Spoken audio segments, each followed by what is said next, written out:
So friends, today we have brought for you a story that will force you to bite your nails in fear after watching it. Why am I saying this? Let's find out. A man enters a building and goes straight to meet his brother. But his brother is behaving very strangely. Seeing this, Carls asks him if he has taken drugs again today. Oliver replies no, but says that he has made a huge mistake and asks for forgiveness. Carls calms him down and tells him to forget whatever has happened or whatever he has done, because now he has found a good job, an illegal one. So now there is no need to live in fear. Just then, Mark arrives, the town sheriff. This is the very mistake Oliver was talking about. Out of fear, Oliver had told Mark everything about the crimes they committed in the past few days. That's why Mark has come to arrest them. Carls knows that once they are caught, it will be almost impossible to get out again. So he decides it's better to push Mark and run away. But Mark is not far behind. He pulls out his gun, and as they cross a floor, he shoots Carls in the leg, forcing him to stop. Oliver becomes furious because this was not part of the deal. Mark had promised to let him go if he told everything. But Mark only said all that to trap them, and he has almost succeeded. Oliver angrily shouts at Mark, saying that if the bullet had hit somewhere else, his brother could have died. But Mark has no time to listen to their arguments. He threatens Oliver as well, warning him to stay quiet and come to the station, or he will end up the same way as his brother. But friends, this is where the real game begins. The very thing Mark is worried about, time, turns into a trap for him. He gets so badly stuck that he starts hating himself for ever coming to this place. A mind-bending sequence begins with a broken elevator. Limping, they start going down the stairs one by one. But every time they go down a floor, they somehow end up back on the 9th floor again. Something feels terribly wrong. The two brothers think it might be because of the drugs they took in the morning. But Mark also witnesses it, meaning it's real. Mark orders them to stay where they are and threatens to shoot if they try to escape. He himself goes down to check what's going on. He rushes downstairs and reaches the 1st floor. As soon as he steps out, the two brothers suddenly appear in front of him again. Still on the 9th floor. He tries climbing down repeatedly, but every time he ends up back on the same floor. His mind starts spinning. He suspects the brothers might be playing a trick on him, but they are just as confused. They try opening the elevator gate again and again. They even try opening the doors of every apartment, but mysteriously, all of them are locked. Mark throws a key down the stairs, but instead of falling, it comes back up to them. Mark begins to lose his sanity. Meanwhile, Carl's leg injury worsens, and the fear of death grips him. If they don't get out soon, he might die. Waiting for help is risky. No one knows when someone will come. They realize they must do something themselves. Time slowly passes. Mark breaks open a vending machine to get food and drinks. He tells Oliver that it's his wedding anniversary and his family must be waiting for him at home, while he is stuck in this strange place. But Oliver doesn't care about Mark's family. He only wants his brother alive. He threatens Mark, saying that if his brother dies, he will hunt him down even from hell and kill him. But Carl seems to realize that his end is near. He tells Oliver that he always chased money and never gave time to himself. He warns his brother not to repeat the same mistake.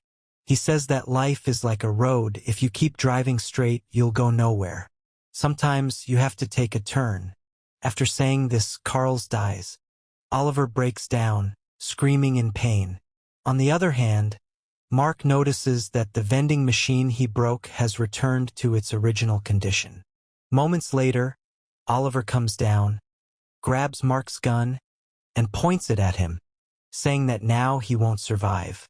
Mark tries to calm him, reminding him that he is a police officer. If Oliver kills him and escapes, he could face life imprisonment. He says the only way out is to work together and solve the loop of this place. The scene now shifts to a family: Sandra, Roberto, Daniel, and his little sister Camilla. Roberto is the stepfather, as Sandra remarried, but Daniel hates him. Still, he lives with him because his mother does. Today, the children are going to meet their real father, and they are very happy. Roberto tries hard to win the children's affection so they accept him as their father. After driving for a while, they stop at a gas station. Roberto drinks juice and shares it with Camilla, forgetting that she is allergic to that flavor. Sandra gets furious and asks for the inhaler, but in panic, it falls and breaks. There was supposed to be another one, but Roberto forgot to bring it. Sandra loses her temper and tells him to go back to the gas station immediately. On the way, Roberto finds a piece of wood in the car and throws it out. But when they reach the gas station, it is closed, despite being open just a short while ago. They drive to another gas station, but it looks exactly the same as the first one. The shop is open, yet completely empty. Now Sandra tells Roberto to drive home because she cannot risk her daughter's life. Roberto makes a U-turn and speeds up, but they are already trapped in something they don't understand. No matter how many times they drive, they keep seeing the same gas station sign. They check the map, but every time they end up at the same spot. Sandra breaks down, blaming Roberto for everything. If he hadn't given Camilla the juice, they would have reached their destination by now. Time passes strangely. 4 o'clock, then 8 o'clock, then 9 o'clock, but it never gets dark. Their fear turns into horror when Camilla dies. Sandra is shattered. No one imagined a day where only daytime exists and night completely disappears. Exhausted, they stop the car near the same sign at what should be midnight, yet nothing changes. Roberto asks them to wait and goes into the forest to look for another route. 2 hours pass, but he doesn't return. Sandra completely breaks down. Nothing changes no matter what she does. The next day, Roberto returns and finds Daniel sitting with his sister's dead body. But this is not the same place where he left them. Nothing has changed except time. We return to the apartment where everything began. Everything looks the same, but the people have aged terribly. Strange paintings on the walls reveal that nearly 35 years have passed. Every 24 hours, supplies reset, but humans continue to age. We see an old man on the verge of death. It's Officer Mark. Oliver, however, has adapted to this place. He exercises daily, stays clean, and creates useful items from whatever he finds. He has even turned Carl's skeleton into something he worships and talks to every day. Mark tells Oliver about his family, how happy he would have been if he were with them. But now everything is over. His life is going to end here. So friends, is this really the end? Or will there be a final twist that shakes us to the core? Only time will tell. For now, let's return to that family who, just like them, is suffering under the cruelty of time. More than 35 years have passed. They are still wandering on this deserted road, unable to find the turn that leads them home. Roberto and his wife are close to death, as their condition has become extremely poor. Roberto has turned into an alcoholic. Just like the apartment, here too everything resets every 24 hours, which has turned the entire place into a mountain of garbage. Daniel has even created an artificial night for himself, just to feel darkness, because for the past 35 years, night has never come. There has only been endless daylight. But wait, what are we seeing? Why does Daniel look like Mark? Yes, the same police officer, Mark. You heard it right. Daniel is actually Mark. But how did this happen? At the moment, he remembers nothing, not even his parents' names. When Roberto gives him his sister's toys, he doesn't recognize them either. Roberto tells him that he is about to reveal something he never knew before and asks him to listen carefully. Meanwhile, we see the other Mark, the old man from the building who suddenly remembers everything. He keeps telling Oliver that he is living a lie. He has no wife, no children. But Oliver ignores him, thinking he has been saying such nonsense for years and is now losing his senses because death is near. But Mark insists that his name is not Mark. It is Daniel. He says he is trapped in this time loop because he killed his own brother. He was never a police officer in the first place. Oliver responds that it doesn't matter who he really is. At the same time, we see Roberto digging his wife's grave. Suddenly, he experiences severe pain. It is his time to die. Before leaving, he tells Daniel to never forget his mother and sister, because they loved him deeply.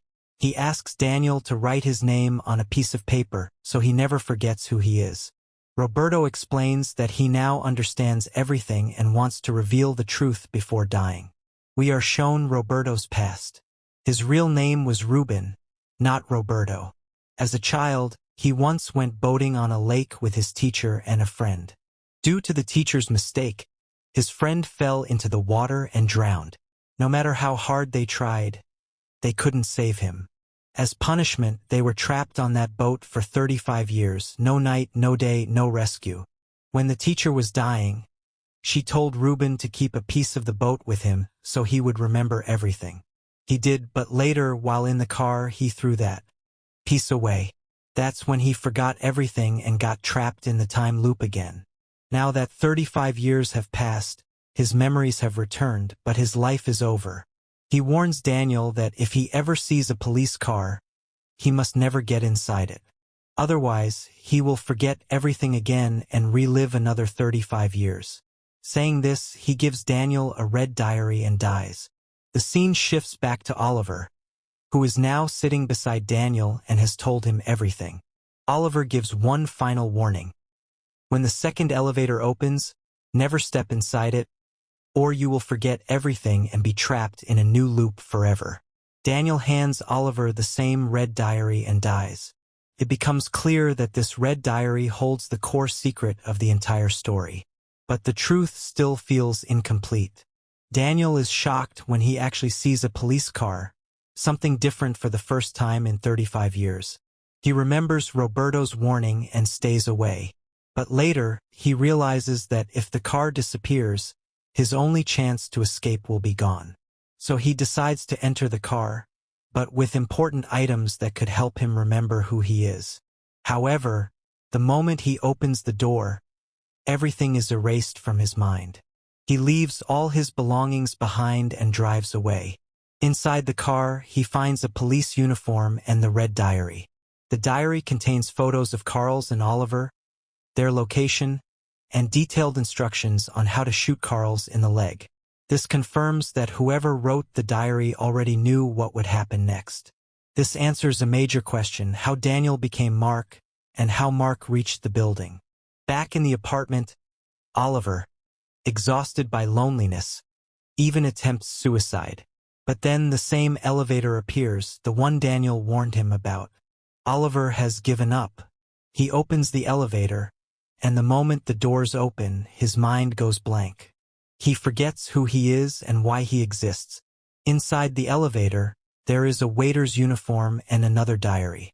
This diary shows a newly married couple heading to their room. Oliver is instructed to release bees on the woman. The man is allergic, and as planned, he nearly dies. Their journey into the time loop begins. 35 years later, we see an old woman holding the same red diary. The game is still not over, it has only begun. Then we are shown an alternate reality. What would have happened if none of this ever occurred? Daniel becomes a real police officer, arrests the two brothers, gets married, and has 3 children.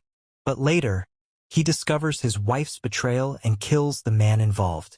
He is sentenced to life imprisonment. After his sentence is reduced, he grows old and eventually commits suicide. Roberto becomes an alcoholic due to constant fights with Sandra and drinks himself to death. Oliver gets married and lives a happy life. But all this could have happened if nothing had gone wrong. The story ends with one final question. Will this ever truly end, or will they remain trapped forever, paying for their sins inside this time loop? And with this question, the story comes to an end. Friends, the real mastermind is the red diary. It transfers from one person to another, targeting those who committed terrible crimes, and punishes them by trapping them inside a time loop. Who created the red diary, and who is controlling all this? I'll leave that question to you. Do share your thoughts in the comments. See you in the next video. Thank you so much for watching. Peace out.